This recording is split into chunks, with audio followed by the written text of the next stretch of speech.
ৰাজ্যৰ সৰ্বাংগীন উন্নয়নৰ লক্ষ্য লৈ বৰাকত মুখ্যমন্ত্ৰী ডক্টৰ হিমন্ত বিশ্ব শৰ্মা। কাছাৰত 1208 কোটি টকাৰ প্ৰকল্পৰ উদ্বোধন আৰু শিলান্যাস কৰে মুখ্যমন্ত্ৰী ডক্টৰ হিমন্ত বিশ্ব শৰ্মাই।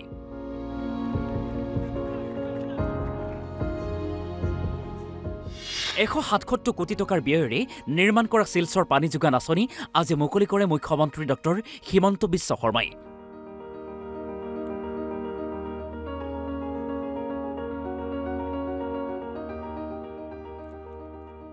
265 কোটি টকাৰ ব্যয়েৰে নিৰ্মাণ কৰা শিলচৰ কৰ্কট কেন্দ্ৰ মুকলি কৰে মুখ্যমন্ত্ৰীগৰাকীয়ে।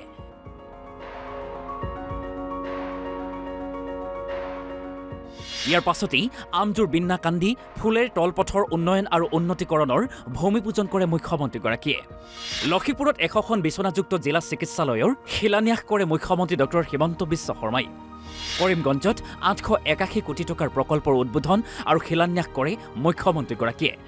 বৰাক ভেলীৰ কাৰণে বিশেষকৈ কাছাৰ জিলাৰ কাৰণে এটা প্ৰাপ্তিৰ দিন।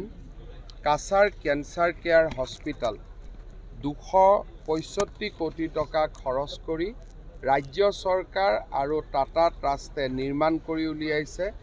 আজি আমি সেই সুন্দৰ হস্পিটেলটো কাছাৰ আৰু বৰাক উপত্যকাৰ কেঞ্চাৰ ৰোগীসকলৰ কাৰণে আমি আজি উৎসৰ্গা কৰিছোঁ। ইয়াৰ লগে লগে অমৃত আঁচনিৰ অধীনত 178 কোটি টকা ব্যয় কৰি আমি যি শিলচৰ ৱাটাৰ ছাপ্লাই প্ৰজেক্ট নিৰ্মাণ কৰিছিলোঁ, আজি তাৰো শুভ উদ্বোধন হৈছে আৰু ইয়াৰে আৰু এটা সংযোজিত প্ৰকল্পৰো আজি আধাৰশিলা স্থাপন কৰা হৈছে। কৰিমগঞ্জতো আজিৰ পৰা মেডিকেল কলেজৰ নিৰ্মাণৰ কাম আৰম্ভ হ'ব। শিলচৰত মুখ্যমন্ত্ৰীগৰাকীৰ কাষলৈ আহিল এগৰাকী মহিলা।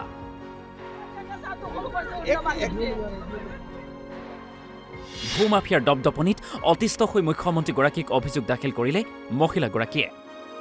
অভিযোগৰ পাছতেই সমগ্ৰ বিষয় লৈ কাছাৰৰ আৰক্ষী অধীক্ষকক নিৰ্দেশ দিয়ে ডক্টৰ হিমন্ত বিশ্ব শৰ্মাই।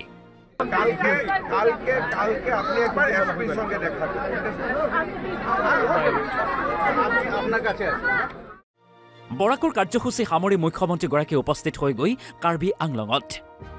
কাৰ্বি আংলঙতো বহুকেইটা প্ৰকল্পৰ শুভ উদ্বোধন আৰু শিলান্যাস কৰে মুখ্যমন্ত্ৰী ডক্টৰ হিমন্ত বিশ্ব শৰ্মাই। Bureau report NB news.